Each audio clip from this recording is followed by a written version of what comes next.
Learning art in your 30s sounds inspiring. Pursuing a passion while working a full-time job sounds romantic. At least that's what people told me. But what people don't usually talk about is a part that isn't so romantic.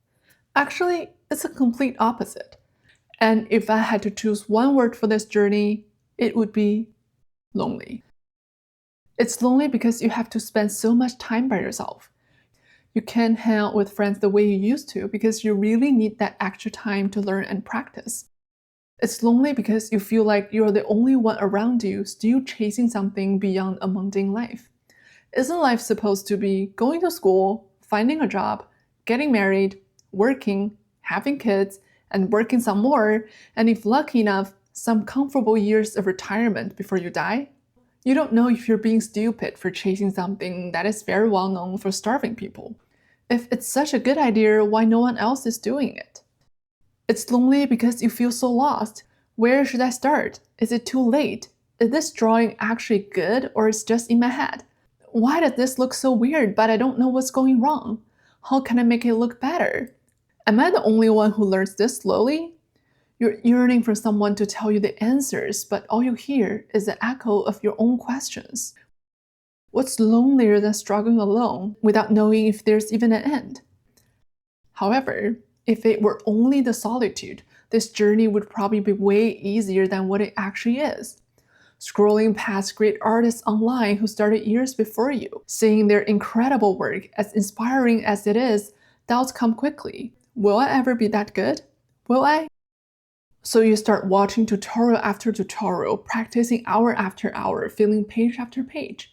You wanted to believe that effort will close the gap, but the gap still feels so wide and somehow even becomes wider. And slowly, effort turns into disappointment. Maybe my doubts were right, I'll never be good. Or into shame. Why is everybody drawing so good, but I'm struggling to make even the smallest progress? I must just be dumb. Or into anger towards yourself. Why did you spend all night last night on your cell phone? You'd be better by now had you used that time for drawing. Or some secret jealousy. How can that person progress so fast? Why does it look so easy for you? Regret also creeps in. Even the slightest thought of, had I started earlier or didn't quit, I would be so much better by now, tastes bitter. And seeing teenagers produce work far beyond mine? Sure, toss it to the pile. What's a little more? And those thoughts don't just pass through. They turn inward and feed your insecurity. Yeah, maybe I'm not talented enough. Maybe my art is not good. Maybe others would just laugh at my work, my dream, or even at me for trying. You try to fight that unease feeling by perfecting every single sketchbook page, just to prove yourself, until the pressure to make good stuff takes all the joy out of creating. And you know what? Maybe you're not so lonely after all. Because when you are creating, it almost feels like you're performing for an audience. I need to do this really well, you tell yourself. But the next second, oh no, this line is too wobbly. Ugh, I messed it up. And even when you finally create something that feels good, a new fear appears. I don't know how I did that, but it feels impossible to create something as good again. Then you start getting nervous even before you sit down at the table or easel next time. So why do I put myself through all of this? Isn't it much easier to just leave the dream in my head where it stays perfect and untouched? Or is it really? Even if I don't choose art, am I not going to compare myself to others anyways? To the people who seem more attractive, stronger, or more successful? Or to the ones who got promoted faster, who are wealthier, or just seem to be so much happier on their social media? Am I not going to blame myself, people around me, or even my pet over the smallest mistakes? Am I not going to wake up years down the road, haunted by the fact that I never even tried, even though the passion has been calling for so long? So here's the brutal truth. These things don't just disappear because you avoid your dream. They just hide and quietly follow you into other parts of your life. So for me, learning art really becomes a window, or a mirror really, that forces me to look within. To face parts of myself that I probably didn't even realize were there. The dark, the conflicted, the wounded. It's uncomfortable, painful to get closer to those sides of me. But it is exactly through those moments that I grow.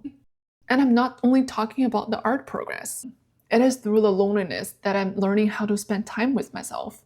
It is through the frustration that I'm cultivating patience and kindness towards myself. It is through fear of judgment that I begin to understand something deeper. Maybe what others think of me has less to do with who I am. It says more about them, about their struggles, fears, or even limitations. So why would I let that define me?